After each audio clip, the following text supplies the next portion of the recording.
नमस्कार दोस्तों, स्वागत है फिर से एक बार आप सभी को जर्नी टू द सेल्फ में। आज हम आपके लिए लाए हैं जीवन के एक अहम सवाल पर, जहां हम बहुत कुछ नई चीज को समझेंगे।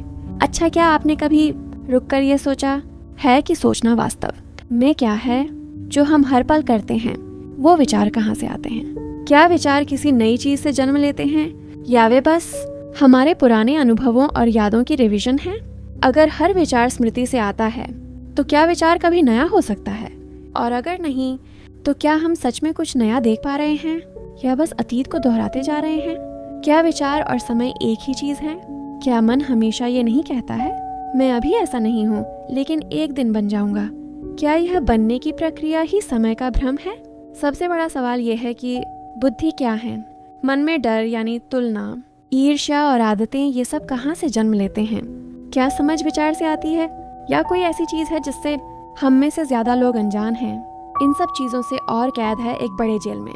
तो सवाल ये है, क्या हम अपने विचारों के गुलाम हैं?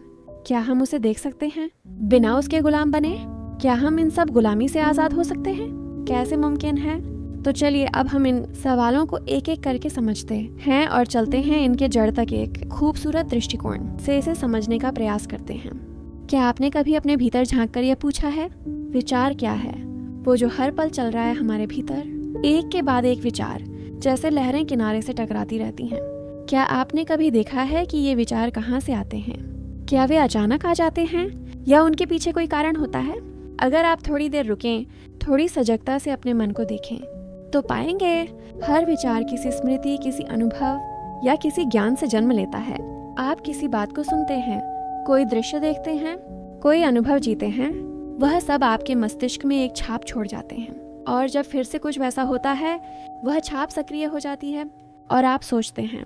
इसलिए विचार हमेशा अतीत का परिणाम है। विचार कभी नया नहीं होता, वह हमेशा पुराने से आता है, हमारे अनुभव, हमारी यादें, हमारे भय और हमारी इच्छाओं से। अब सोचिए, अगर विचार हमेशा अतीत से आता है तो क्या विचार कभी स्वतंत्र हो सकता है? क्या विचार कभी सच्चाई को देख सकता है या वह हमेशा उसे अपने पुराने ढांचों में बांध देता है? विचार उपयोगी है विज्ञान में, तकनीक में, कामकाज में, पर जब हम विचार का इस्तेमाल रिश्तों, प्रेम या जीवन की समझ में करते हैं तो वही विचार विभाजन पैदा करता है। क्योंकि विचार हमेशा कहता है, ये मैं हूँ और वह तुम हो, मेरा देश और तुम्हारा देश, मेरा धर्म और तुम्हारा धर्म। यहीं से टकराव शुरू होता है। विचार दीवारें बनाता है और दीवारों के बीच प्रेम नहीं रह सकता। कृष्णमूर्ति कहते हैं, जहाँ विचार है वहाँ अलगाव है और जहाँ अलगाव है वहाँ प्रेम नहीं। एक पहले बुनियादी बात, दो प्रकार का समय होता है। घड़ी का समय, क्लॉक टाइम, घंटे, मिनट, दिन, साल। दूसरा होता है मानसिक समय, साइकोलॉजिकल टाइम, वह समय जो हमारे भीतर चलता है, पास्ट की यादें और भविष्य की योजनाएं, आशाएं। कृष्णमूर्ति जब कहते हैं कि विचार और समय एक ही है, वे मानसिक समय की बात कर रहे होते हैं, वह जो विचारों के साथ जन्म लेता और बढ़ता है। विचार कैसे पास्ट से बनता है, एक सरल उदाहरण से समझते हैं। आप सड़क पर चलते हुए किसी कुत्ते को देखते हैं। अगर आपके पहले भी किसी कुत्ते ने काटा है तो उस अनुभव की स्मृति तुरंत सक्रिय हो जाती है। नई स्थिति है और आज का कुत्ता आपके अतीत की छाया में आकर डर का विचार पैदा कर देगा। ये काट सकता है, यह विचार अतीत के मेमोरी से आता है। अब आप वही भविष्य कल्पना भी जोड़ते हैं, अगर उसने मुझे काटा तो अस्पताल, दवाई, टाइम बर्बाद होगा और भी बहुत सी बातें। यह भविष्य की सोच है। फिर वही विचार समय, अतीत, वर्तमान, भविष्य की एक कड़ी बनाता है। इस प्रकार विचार स्मृति पास्ट को उठाता है, वर्तमान में प्रतिक्रिया देता है और भविष्य को कल्पित कर देता है। यही है विचार समय की एकल क्रिया। बनने की इच्छा, समय का स्रोत। विचार अक्सर कहता है, मैं ऐसा नहीं हूँ पर मुझे ऐसा बनना चाहिए या बनना होगा। उदाहरण के तौर पर स्टूडेंट सोचता है, मैं अभी कमजोर हूँ, भविष्य में फर्स्ट लेवल अचीव करना है।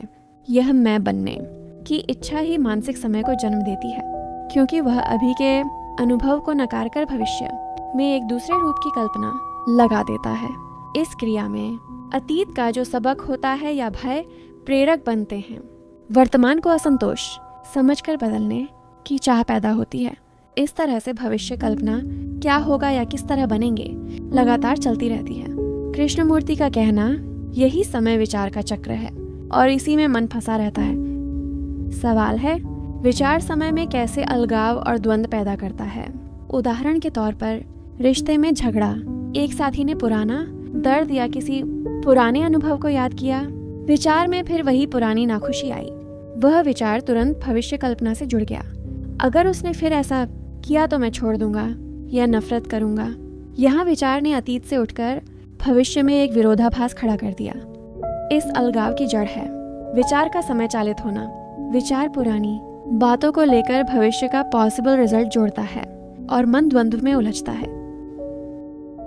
ध्यान दीजिए, ये विचार की उपयोगी गतिविधियां हैं, पर जब वही विचार संबंध, प्रेम, सत्य अनुभव को परिभाषित या सीमित करने लगे तब वह हार्मफुल हो जाता है। आर इसका निहितार्थ कैसे समझें कि मन समय विचार में फंसा है। आप अक्सर ऐसा सोचते हैं, मैं अभी असहज हूँ पर कल सब ठीक होगा, ये जो बनने की आशा है। आप बार बार वही पुरानी यादें दोहरा रहे हैं। हर बार आपके डिसीजन में लगातार डर, लालच, आकांक्षा चल रही हो। ये संकेत बताते हैं कि विचार ने मन को समय में बांध रखा है। क्या आपने देखा है, जब आपका मन पूरी तरह शांत होता है तब कोई विचार नहीं होता। उस क्षण में कोई तुलना नहीं, कोई डर नहीं, कोई मैं नहीं। वही क्षण बुद्धि का जागरण है। विचार शोर है और बुद्धि उस शांति में जन्म लेती है जहाँ शोर समाप्त हो जाता है। अब सवाल ये नहीं है कि मैं विचार को कैसे रोकूं, बल्कि यह है कि क्या मैं विचार को देख सकता हूँ बिना उसे नियंत्रित किए। जब आप विचार को बिना जज किए, बिना रोकने की कोशिश किए देखते हैं तो देखने वाला और विचार दोनों एक हो जाते हैं और उस एकत्व में विचार स्वतः शांत हो जाता है। वह शांति किसी साधना, किसी अभ्यास से नहीं आती, वह आती है सिर्फ देखने से। जब मन स्वयं को देखता है बिना किसी भय, बिना किसी उद्देश्य के, वही देखने की क्षमता ही बुद्धि, इंटेलिजेंस है। ये बुद्धि किताबों से नहीं आती, किसी गुरु से नहीं, किसी विचारधारा से नहीं। ये आती है जब मन पूरी तरह सजग होता है। तो क्या आप अपने विचारों को देख सकते हैं जैसे कोई झील अपने ऊपर गिरती बारिश को देखती है, बिना किसी हलचल के, बस देखने में उपस्थित रहकर?